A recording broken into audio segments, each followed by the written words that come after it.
Coincidence. It's not, it's both of them, not one or the other. He was not an angel, and she was not an angel. And now they literally are angels, thanks you. He was no age, she was no age. First of all, you don't know anything about those people. How dare you weigh in on what they were and what they weren't? Keep your stupid thoughts in your diaper where they belong on this subject. The studio didn't fall silent because Jimmy Kimmel told a joke. It fell silent because, in that moment, the joke was being presented as something much bigger. The story unfolding on screen suggested that what started as a clash between a comedian and a public figure had turned into a test of something larger. According to the narrative, Donald Trump believed he had finally gained the upper hand against one of the late-night hosts who had spent years criticizing him. Kimmel was reportedly off the air, Trump was celebrating, and for a brief moment the message seemed unmistakable. Say the wrong thing, upset the wrong people, and your platform could disappear. But the story quickly expanded beyond one comedian, one network, or one controversial joke. It became a debate about who gets to shape the public conversation and whether powerful individuals can use pressure, influence, or fear to determine which voices are heard and which are pushed aside. Then came the moment that changed the atmosphere entirely. Stephen Colbert stepped onto the stage and delivered a short statement that carried far more weight than its few words suggested. "We are all Jimmy Kimmel." The audience immediately understood the significance. This was no longer being framed as one late-night host standing up for another. It had become a broader statement about solidarity, free expression, and the growing battle over who gets to speak without fear of consequences. So he was horrible. He was terrible. It was a horrible situation. No, we'll do fine. I've watched some of the people that host. Jimmy Kimmel was horrible. Some of these people, if I can't beat out Jimmy Kimmel in terms of talent, then I don't think I should be president. Agreed. I'm with you. I don't think I've ever agreed with anything more than that.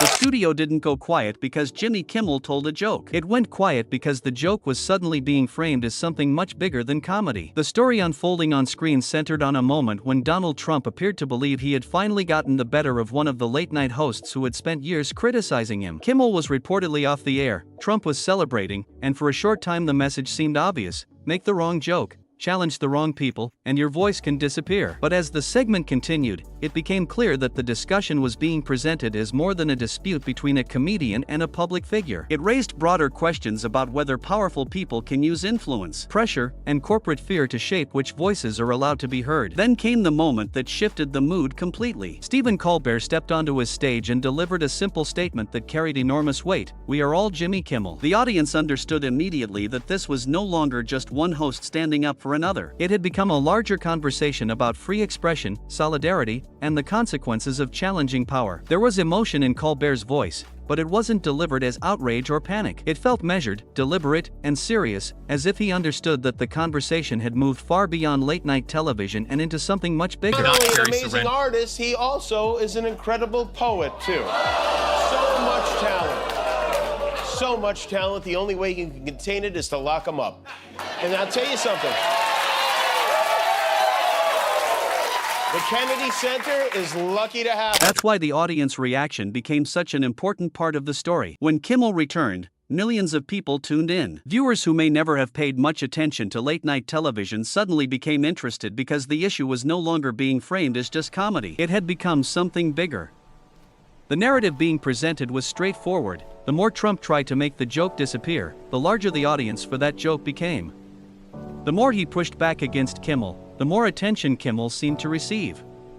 The more he criticized Colbert, the more relevant and necessary Colbert appeared to many viewers.